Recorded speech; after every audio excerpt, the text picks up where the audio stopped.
Hi, എല്ലാവർക്കും കുബൂസ് കഫേയിലേക്ക് സ്വാഗതം. അപ്പോൾ ഇന്ന് ഞാൻ കാണിക്കാൻ പോകുന്നത് ഒരു ഔഷധ കാപ്പി എങ്ങനെ ഉണ്ടാക്കാമെന്നാണ്. അപ്പോൾ നമുക്കറിയാം, ഈ ഒരു സമയത്ത് COVID-19 ഒക്കെ ഉള്ള ഒരു സമയത്ത് നമുക്ക് ഇമ്മ്യൂണിറ്റി പവർ കൂട്ടുക എന്നതാണ് നമുക്ക് ചെയ്യാൻ പറ്റുന്ന ഒരു കാര്യം അല്ലേ. അപ്പോൾ ആ സമയത്ത് നമ്മൾ ഡോക്ടേഴ്സൊക്കെ റെക്കമെൻഡ് ചെയ്യുന്നത് നല്ലപോലെ ഫുഡും ഫ്രൂട്ട്സും ഒക്കെ കഴിച്ച് ശരീരത്തിന് ആവശ്യമായ വിശ്രമമൊക്കെ കൊടുത്ത് നമ്മൾ അസുഖം വരാതെ നോക്കുക എന്നതാണ് നമുക്ക് ചെയ്യാൻ പറ്റുന്ന ഒരു കാര്യം. അപ്പം അതിനായിട്ട് നമ്മുടെ ഇമ്മ്യൂണിറ്റി പവർ കൂട്ടാൻ വേണ്ടിയിട്ടൊക്കെ ഈ ഒരു ഔഷധ കാപ്പി നമുക്ക് ഉപയോഗിക്കാം. അപ്പോൾ നമ്മുടെ യൂഷ്വലി ചെയ്യുന്ന നമ്മളുടെ കാര്യങ്ങളുടെ കൂടെ ഈ ഒരു ഔഷധ കാപ്പിയും കൂടെ നമ്മൾ യൂസ് ചെയ്താൽ നമുക്ക് പല രോഗങ്ങളിൽ നിന്നും രക്ഷ നേടാൻ പറ്റും.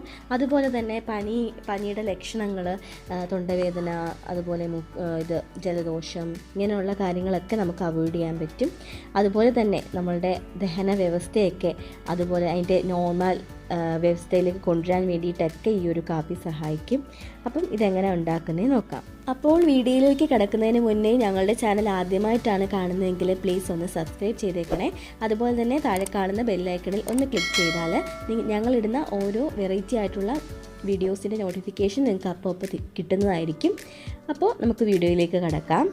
ഇവിടെ ഞാൻ 2 ഗ്ലാസ് വെള്ളത്തിൻ്റെ കണക്കാണ് കാണിക്കാൻ പോകുന്നത്. അപ്പോൾ ഒരു പാത്രത്തിലേക്ക് ഈ 2 ഗ്ലാസ് വെള്ളം ഒഴിച്ചു കൊടുക്കുകയാണ്. ഈ ഫ്ലെയിം ഓൺ ചെയ്ത് വെക്കാം. ഇനി ഇതിലേക്ക് 2 ചെറിയ പട്ടയും 2 ഗ്രാമ്പൂ, 2 ഏലക്ക പൊടിച്ചതും പിന്നെ 1 പിഞ്ച് മഞ്ഞൾപ്പൊടിയും കൂടി ഇട്ട് കൊടുക്കാം. ഇനി ഇതിലേക്ക് ചെറിയ ജീരകത്തിൻ്റെ പൊടി 1 പിഞ്ച് ആഡ് ചെയ്യുവാണ്. പിന്നെ ഉലുവാപ്പൊടി ഒരു 1/4 ടീസ്പൂൺ, മല്ലിപ്പൊടി 1/4 ടീസ്പൂൺ. ഇതിലേക്ക് തന്നെ 1/2 ടീസ്പൂൺ കുരുമുളക്, 1/2 ടീസ്പൂൺ ഇഞ്ചി ചതച്ചത്, പിന്നെ 1/2 ടീസ്പൂൺ വെളുത്തുള്ളി ചതച്ചത്, ഇതും കൂടെ ആഡ് ചെയ്തിട്ട് പിന്നെ മധുരത്തിന് വേണ്ടിയിട്ട് നമുക്ക് കരിപ്പെട്ടി ആഡ് ചെയ്ത് കൊടുക്കാം. അപ്പം ഞാൻ ആവശ്യത്തിന് കരിപ്പെട്ടി എടുത്ത് വെച്ചിട്ടുണ്ട്. ഈ ഒരു സൈസിനുള്ള കരിപ്പെട്ടി ഞാൻ ഇട്ട് കൊടുക്കുകയാണ്. അപ്പോൾ 2 ഗ്ലാസ് വെള്ളത്തിന് ഇത്രയും മതിയാകും. നമ്മുടെ വെള്ളം തിളച്ച് വരുന്നുണ്ട്. അതിലേക്ക് ഞാൻ ഒരു ചെറിയ ഉള്ളി ചതച്ചതിട്ട് കൊടുക്കുകയാണ്. പിന്നെ ഞവരയില, അല്ലാതെ നമ്മൾ പറയും പനിക്കൂർക്കയെന്ന് പറയും, അപ്പോൾ അതുകൂടെ 1 ഇല ഇട്ട് കൊടുക്കുകയാണ്. പിന്നെ വേണ്ടത് തുളസിയില ദേ ഇതുപോലെ ഇട്ട് കൊടുക്കുന്നു. അപ്പം തുളസിയിലയും ഈ ഞവരയിലയൊക്കെ ഇല്ല എങ്കിൽ കുഴപ്പമില്ല, ബാക്കി ഇൻഗ്രീഡിയൻസ് ആഡ് ചെയ്ത് കൊടുത്താൽ മതി. ഇനി ലാസ്റ്റായിട്ട് ഞാനതേ അയമോദകം ഉണ്ടെങ്കിൽ അതൊരു 1/4 ടീസ്പൂൺ ഇട്ട് കൊടുക്കുക. അയമോദകമൊക്കെ നമ്മുടെ വയറ് സംബന്ധമായ പ്രശ്നത്തിനൊക്കെ നല്ലൊരു പരിഹാരമാണ് ഈ അയമോദകം ഇട്ട് കുടിക്കുക എന്ന് വെച്ചാൽ. അപ്പോൾ നമ്മുടെ ഗ്യാസ് പ്രോബ്ലംസ്, അല്ല നമ്മുടെ ഇൻഡൈജഷൻ, ഇതിനൊക്കെ നമുക്ക് അയമോദകം ഉപയോഗിക്കാം. ഇനി ഇതേ വെള്ളം തിളച്ച് വരുമ്പോഴത്തേക്ക് നമുക്ക് 1 ടീസ്പൂൺ കാപ്പിപ്പൊടിയും കൂടി ഇട്ട് കൊടുക്കാം.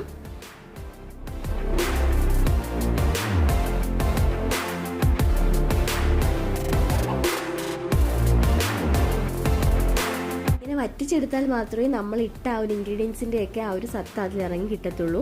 അപ്പോൾ എന്നാലേ നമുക്ക് ആ ബോഡിക്ക് ഗുണവും കിട്ടത്തുള്ളൂ. അപ്പോൾ അതൊന്ന് ശ്രദ്ധിച്ചേക്കണം.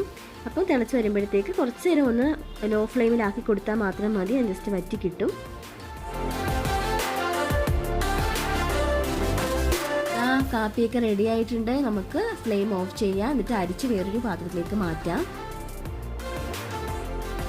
ഞാൻ ദേ 2 ഗ്ലാസ്സിലേക്ക് മാറ്റുവാണ്. അപ്പോൾ നമ്മുടെ ഔഷധ കാപ്പി നമ്മൾ പെട്ടെന്ന് തന്നെ ഉണ്ടാക്കിയെടുത്തു. ഇതുപോലെ എല്ലാ ഇൻഗ്രീഡിയൻസും ഉണ്ടെങ്കിൽ എല്ലാ ഇൻഗ്രീഡിയൻസും ആഡ് ചെയ്ത് കൊടുക്കുക.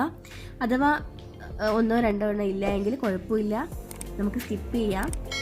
എന്നാലും മാക്സിമം കിട്ടാവുന്ന ഇൻഗ്രീഡിയൻസ് നമ്മൾ ആഡ് ചെയ്ത് തന്നെ ഈ ഔഷധ കാപ്പി ഉണ്ടാക്കിയെടുക്കുക. പിന്നെ എന്നും നിങ്ങൾക്ക് ഗുണം മാത്രമേ ഉണ്ടാവത്തുള്ളൂ.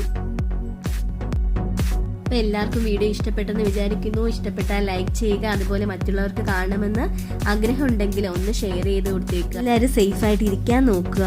അപ്പോൾ ഇനി പുതിയ വീഡിയോസുമായിട്ട് കാണും വരെ ബൈ ബൈ.